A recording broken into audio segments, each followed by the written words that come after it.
Hello guys, welcome back to the NBS Blockchain Smart Contract and Web3 course. Hope so that you are enjoying the premium content that NBS is providing to you. इस video में हम web 3.0 को explore करेंगे कि आखिर ये web 3.0 क्या technology है और इसका ब्लॉकचेन के साथ क्या रिलेशन है। वेब 3.0 को समझने के लिए पहले हमें वेब 1.0 को देखना होगा। Guys, get ready to explore what is Web 1.0. Early 1990s में जब इंटरनेट इंट्रोड्यूस हुआ तब इंटरनेट का जो फर्स्ट वर्जन था या वेबसाइट्स का जो फर्स्ट वर्जन था उसे हम वेब 1.0 कहते हैं। बिल्कुल आसान और सिंपल लैंग्वेज में आपको वेब 1.0 समझाने की कोशिश करूंगा ताकि आप इस टेक्नोलॉजी को आसानी से समझ सकें। वेब 1.0 में एज सच इतना कुछ नहीं होता था जैसे कि आज है। इसमें हम जस्ट इंटरनेट के थ्रू आर्टिकल्स को रीड कर सकते थे, जैसे कोई न्यूज़पेपर या मैगजीन को रीड करते हैं। सिंपल वर्ड्स में ये कि हम इस टेक्नोलॉजी में लॉगिन नहीं कर सकते थे, मतलब ये सिर्फ रीड ओनली टेक्नोलॉजी थी। जिस तरह न्यूज़पेपर या आर्टिकल्स को जस्ट रीड किया जाता है, सेम एज इट इज़ ये टेक्नोलॉजी सिर्फ रीड ओनली थी और इसमें आप कोई भी अपना आर्टिकल जो है वो पब्लिश नहीं कर सकते थे, क्योंकि ये बहुत कॉस्टली भी थी और बड़ी बड़ी ऑर्गेनाइजेशंस ने इन्हें अडॉप्ट किया था अपनी सेल्फ प्रमोशंस के लिए और अपनी एडवर्टाइजमेंट के लिए। ऑर्गेनाइजेशंस का पर्पस जस्ट पेपर वर्क को ख़त्म करना था, जो कि ऑलमोस्ट ख़त्म हो चुका था। जैसे कि ये वेबसाइट जो आप अपनी स्क्रीन पर देख रहे हैं, ये वेब 1.0 की बेस्ट एग्जांपल है, जो कि 1995 की एक वेबसाइट है। नाउ टाइम गुजरने के साथ साथ इंटरनेट की टेक्नोलॉजी को अपडेट किया गया और वेब 2.0 इंट्रोड्यूस करवाई गई। अब वेब 2.0 में क्या था?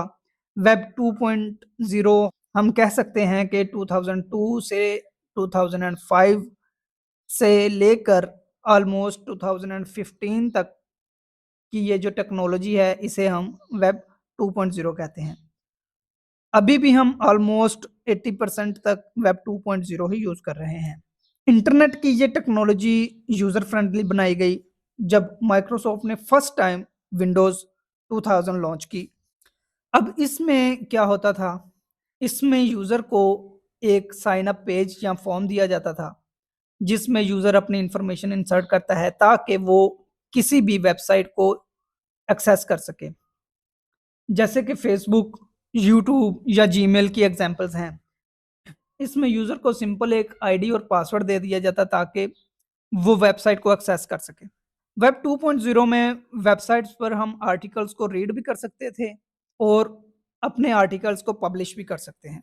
टेक्नोलॉजी इंप्रूव होती गई तो इसको सोशल मीडिया एप्लीकेशंस ने अडॉप्ट कर लिया। अब यूजर इसमें ना सिर्फ आर्टिकल्स को पब्लिश कर सकते हैं बल्कि इमेजेस, वीडियोस, ऑडियोज को भी पब्लिश कर सकता है। इसलिए वेब 2.0 को सोशल मीडिया का दौर भी कहते हैं। वेब 2.0 की examples Facebook, YouTube, Gmail, Instagram, Twitter, WhatsApp, Snapchat और ये सब हैं।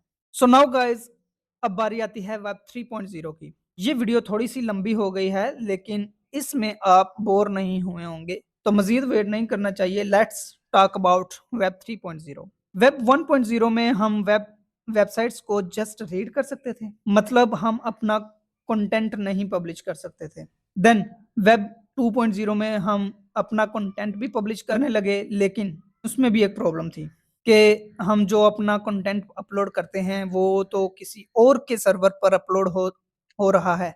मतलब अगर हम फेसबुक या यूट्यूब पर वीडियोस अपलोड करते हैं तो वो फेसबुक या यूट्यूब के डाटा सर्वर में अपलोड होगा और यूट्यूब या फेसबुक इस तरह हमारा जो डाटा है कभी भी यूज कर सकता है। मतलब के सिंपल वर्ड्स में वो हमारे डाटा को ओन करते हैं। तो वेब 3.0 में क्या है कि इसमें हम अपने डाटा को खुद ओन कर सकते हैं, किसी का सर्वर यूज करने की जरूरत नहीं है। वेब 3.0 बेसिकली ब्लॉकचेन पर वर्क करती है और ब्लॉकचेन का मतलब सिंपल हमने अपनी प्रीवियस वीडियो में सीखा है कि ये डिस्ट्रीब्यूटेड है और डिसेंट्रलाइज्ड है, मतलब इसका कोई ओनर नहीं है। हंड्रेड्स और thousands of nodes are running by miners. इसका मतलब ये हुआ कि वेब 3.0 में आप जो भी अपलोड या पब्लिश करते हैं उसके ओनर आप खुद हैं और उसका डाटा आप सेल भी कर सकते हैं, मतलब क्रिप्टो करेंसी के जरिए आप अर्न भी कर सकते हैं। सो वेब 3.0 में अगर हमें वेबसाइट्स को एक्सेस करना है तो उसके लिए हमें जस्ट एक सिंपल लॉगिन की ज़रूरत पड़ती है, जिस तरह हमने प्रीवियस वर्जन्स में देखा वेब 1.0 और वेब 2.0 में। इसमें हमें कनेक्ट वॉलेट की ज़रूरत पड़ती है ऐसी वेबसाइट्स को यूज़ करने के लिए। जैसे एक ये वॉलेट है जिसको हम अपनी वेबसाइट के साथ कनेक्ट करके हम उस पर एक्सेस हासिल कर सकते हैं। ये स्मार्ट कॉन्ट्रैक्ट्स के साथ लॉगिन होते हैं, क्योंकि वेब वॉलेट भी जो है वो स्मार्ट कॉन्ट्रैक्ट से बिल्ड किया गया है। और मतलब सिंपल इसमें आपको प्राइवेट की एंड पब्लिक की प्रोवाइड की जाती है। तो यहाँ पर हमारे पास अगर वेबसाइट में देखें तो ये हमारे पास एक पब्लिक की है। जिस तरह हमें एक ईमेल अकाउंट दे दिया जाता है तो इसे हम पब्लिक की बोलते हैं। इस पर अगर हमने कहीं पर भी अगर हमने किसी किस्म की भी कोई भी ट्रांजैक्शन करनी है तो हम इस पर करेंगे।